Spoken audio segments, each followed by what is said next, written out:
know, Institute Board of Studies had started an amazing initiative whereby they are conducting subject-specific webinars, जैसे कि law का अलग, maths का अलग, इको का अलग, हर सब्जेक्ट का अलग अलग वेबिनार, जहाँ पे वो लोग बहुत ही क्रूशियल सीक्रेट टिप्स डिस्कस कर रहे हैं रिगार्डिंग द अपकमिंग अटेम्प्ट, या फिर छोटी छोटी चीजें जो अवॉइड करके आप हर सब्जेक्ट में 5-10 मार्क्स बढ़ा सकते हो, छोटे छोटे प्रेजेंटेशन टेक्निक्स जिससे भी आप हर सब्जेक्ट में 5-10 मार्क्स बढ़ा सकते हो. Amazing amazing insights guys. मैंने रिसेंटली ही अकाउंट सब्जेक्ट का वेबिनार समरी अपलोड किया था. Oh my god, thank you for showering so much love. इतने सारे कमेंट्स मिले मुझे, इतने सारे मैसेजेस आए कि ma'am this was an extremely important summary. Similarly इस वीडियो में अपन लॉ की समरी डिस्कस करेंगे. इकोनॉमिक्स और मैथ्स की समरीज भी जल्द चैनल पे आने वाली है, तो चैनल को सब्सक्राइब करके रखना और बेल आइकॉन हिट करके रखना. आई एम टेलिंग यू, ये वेबिनार समरीज देख के आपके 50-60 मार्क्स बढ़ सकते हैं, आपका अटेम्प्ट बच सकता है. एक्चुअली और attempt won't go on stake 6 महीने बच सकते हैं. तो प्लीज जो भी मैं बोलती हूँ उसको नोट डाउन करके रखो and share this video with your friends जो भी अभी सीए फाउंडेशन का एग्जामिनेशन दे रहे हैं. और अगर आपको अच्छे लग रहे वीडियोस तो प्लीज लाइक करना, because it takes seriously efforts and I am ready to put in everything for you. तो बस आप लाइक करके मुझे मोटिवेशन दे दो थोड़ा सा. चलो, so now let us begin with law. अभी लॉ के केस में उन्होंने बोला 2 टाइप के क्वेश्चंस पूछते हैं. एक होता है केस बेस्ड क्वेश्चंस और एक होता है डायरेक्ट क्वेश्चंस. अभी प्रॉब्लम क्या हो रही है, बच्चों को समझ में नहीं आ रहा है कि ये पर्टिकुलर आंसर्स को प्रेजेंट कैसे करें. जैसे कि केस बेस्ड क्वेश्चंस पूछ रहे हैं, तो अभी केस बेस्ड क्वेश्चंस कैसे प्रेजेंट करना है. सबसे पहले आपको लिखना है फैक्ट्स ऑफ द केस. अभी उन्होंने बोला फैक्ट्स समराइज्ड फैशन में लिख सकते हो, 1-2 लाइन में आप लिख सकते हो. बच्चे क्या कर रहे हैं, फैक्ट्स कोई इतना बड़ा बड़ा फैक्ट्स लिख रहे हैं, फिर पेपर खत्म नहीं हो पाता है. तो समराइज्ड वे में आप फैक्ट्स लिख सकते हो. That should be followed by writing the provisions. अभी उन्होंने एक चीज बताई, अभी रिसेंट सितंबर अटेम्प्ट के जो एग्जामिनेशंस थी वहां पे 2-2 मार्क के क्वेश्चंस पूछ रहे थे, तो बच्चों को लगा प्रोविजंस लिखने की क्यों जरूरत है. तो उन्होंने क्या बोला कि प्रोविजंस शॉर्ट में लिखो, लेकिन लिखो, प्रोविजन के लिए अलग मार्क्स होते हैं. So that's the second step, provisions. Third step is correlation of provisions with the facts. यहाँ पे मैक्सिमम टाइम गलती होती है कि ये वाला प्रोविजंस इस पर्टिकुलर केस लॉ पे कैसे एप्लीकेबल है वो कोरिलेट करना अपन भूल जाते हैं एंड देन वहां पे मार्क्स नहीं मिलते. And the last step is conclusion. काफी बार अपन कंक्लूजन ही नहीं लिखते, डिसीजन ही नहीं देते एंड दैट्स व्हाई अपने मार्क्स कट हो जाते हैं. गाइस याद रखो, दो it is a theory paper, यहाँ पे भी हर स्टेप के लिए मार्क्स है, तो प्लीज किसी भी स्टेप को मिस नहीं करना है. फैक्ट्स लिखो, प्रोविजंस लिखो, कोरिलेशन करो एंड देन कंक्लूजन लिखो. भले कम मार्क्स के लिए अगर क्वेश्चन है तो समराइज्ड फैशन में लिख सकते हो, लेकिन इसमें से कोई स्किप नहीं होना चाहिए.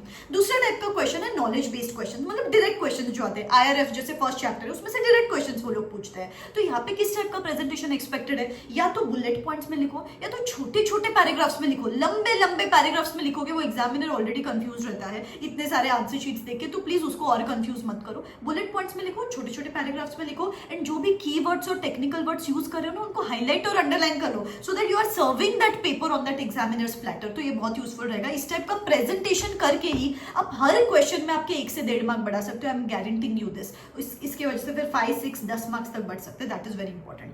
थर्ड चीज जो उन्होंने बोली, रिक्वायरमेंट ही नहीं पढ़ते बच्चे बराबर, कुछ और पूछा गया है, आप कुछ और लिख के आते हो. ओपीसी पे क्वेश्चन पूछा गया, कुछ स्मॉल कंपनी वाले कुछ प्रोविजन लिख के आ रहे हो, तो please read the provisions properly, read the questions properly. अभी उन्होंने ओपीसी का एक सवाल पूछा रैंडमली, मैं आपको पूछ लेती हूँ कि ओपीसी के लिए कौन सी रिक्वायरमेंट है, कितने number of days residential status required है यहाँ पे, तो वो नंबर ऑफ डेज मुझे कॉमेंट सेक्शन में जरूर बताना.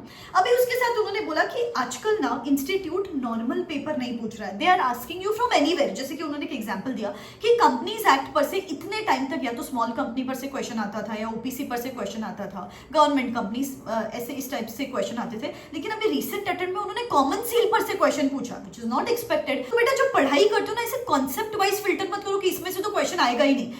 दे क्लियरली सेड, अभी इनडायरेक्टली उन्होंने बताया, क्या पता नहीं कि कहीं से भी क्वेश्चन आ सकता है, तो ऐसे कोई कॉन्सेप्ट आप मत छोड़ो. That is much better. Next चीज उन्होंने बोला समरी के लिए यू कैन रेफर टू सारांश. अभी इंस्टीट्यूट बोर्ड ऑफ स्टडीज ने सारांश रिलीज की है, जहां पे समराइज फैशन में अगर आपको क्विक रिविजन्स करना है. अभी लॉ पेपर उन्होंने बोला मैक्सिमम टाइम्स रिटेंशन इशू होता है, तो फिर रेगुलर बेसिस पे आप 1-8 घंटा रिजर्व रख सकते हो फॉर लॉ रिविजन. अभी रिवाइज कहां से करोगे, तो for this you can refer to Saransh. अगर आपके पास नहीं है तो मैं काम करती हूँ, मेरे टेलीग्राम हैंडल पे सारे सारांश आपके साथ शेयर कर देती हूँ. डिस्क्रिप्शन बॉक्स में टेलीग्राम चैनल का लिंक छोड़ रही हूँ मैं, आप आके वहां पे ज्वाइन कर सकते हो, मैं आपके साथ शेयर कर लूंगी सारांश. फिर अगर आपको सेक्शन नंबर्स नहीं पता, सेक्शन नंबर्स लिखना मैंडेटरी नहीं है वैसे तो, लेकिन अगर आप सेक्शन नंबर्स आपको याद नहीं आते हैं तो आप लिख सकते हो according to the provision of the companies act. So the लिखना है, कंपनीज एक्ट लिखना है और उसके आगे ईयर लिखना है. ईयर के लिए अलग मार्क्स है, द लिखने के लिए अलग मार्क्स है. अगर पता भी नहीं है तो भी ये लिख लोगे तो भी कॉम्पेंसेट हो जाएगा, लेकिन दे सेट सेक्शन नंबर्स लिखते हो तो थोड़े एक्स्ट्रा मार्क्स, ब्राउनी पॉइंट्स तो मिलते हैं. तो याद रहता है तो वेल एंड गुड, नहीं याद रहता है तो ठीक है.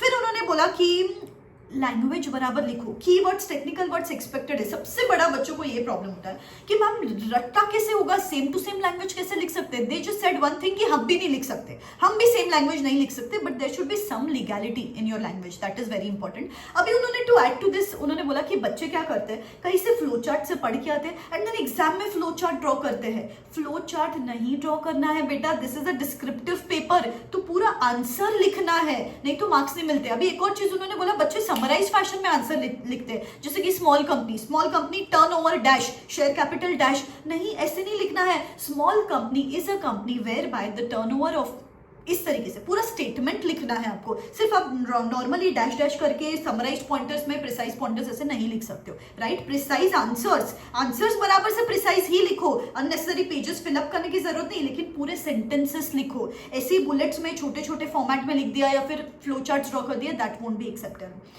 इसके साथ उन्होंने बोला कि जो नॉलेज बेस्ड क्वेश्चंस के आंसर्स लिखते हो, अगर एग्जांपल्स कोट करते हो तो आपको एक्स्ट्रा मार्क्स मिलने के ज्यादा चांसेस हैं। फिर उसके बाद उन्होंने बोला कि या अगर 5 मार्क्स का क्वेश्चन है और डिफरेंस बिटवीन का, तो 5 पॉइंट्स ही एक्सपेक्टेड है, आपको अननेसेसरी 10-10 पॉइंट नहीं लिखने। 5 मार्क्स का डिफरेंस बिटवीन का क्वेश्चन है, सिर्फ 5 पॉइंट्स लिखो। बेसिकली 5 मार्क का क्वेश्चन है कोई भी, तो 5 पॉइंट्स ही एक्सपेक्टेड है, उसके बियॉन्ड आपसे एक्सपेक्टेड नहीं है, बिकॉज पूरा पेपर खत्म करना है लॉ का। पूरा पेपर खत्म होगा तब कहाँ जाके अच्छे मार्क्स मिलेंगे, बिकॉज हर लॉ के क्वेश्चन में आपका एक आध मार्क तो ऐसे ही डिडक्ट करते हैं वो लोग। सो अगर पूरा पेपर लिखोगे तब कहाँ जाके आपको एक्स्ट्रा मार्क्स यहाँ पे मिलेंगे, that is very important. I think इतना ही उन्होंने बोला। और कॉमन चीजें जैसे कि बच्चे ऐसे लिख के आ रहे हैं या सिर्फ चेंज द वॉइसेस कर रहे हैं, ये चीजें मत करो, you can't fool the examiners. I think इतना उन्होंने समराइज फैशन में बताया है। सिर्फ ये करके गाइज लॉ में प्रॉब्लम एक ही होती है कि पता होता है लेकिन वो प्रेजेंटेशन के टाइम पे इशू होता है। You will agree on this, I am sure. तो प्लीज ये छोटी चीजें अपन गलती कमिट नहीं करेंगे। अभी इकोनॉमिक्स और मैथ्स के भी बहुत important, I am telling you, मैंने आधे ही देखे अभी तक। आई थिंक लॉ का कुछ, मैथ्स का मैंने कुछ आधा दिखा है, बहुत ही क्रूशियल चीजें वहां पे भी डिस्कस की गई है। उसके भी समरीज जल्द चैनल पे आएंगे। बस you take a note of this and I am there with you like your elder sister throughout this journey and till the end of your examinations I am going to be there with you. बस आप पढ़ते रहो and अगर आपको ये videos useful लगते हैं तो share it with your friends as well और वीडियो को लाइक करना, ठीक है। I will be there with you, believe in yourself. This is me signing out, wish you all the best, Tata.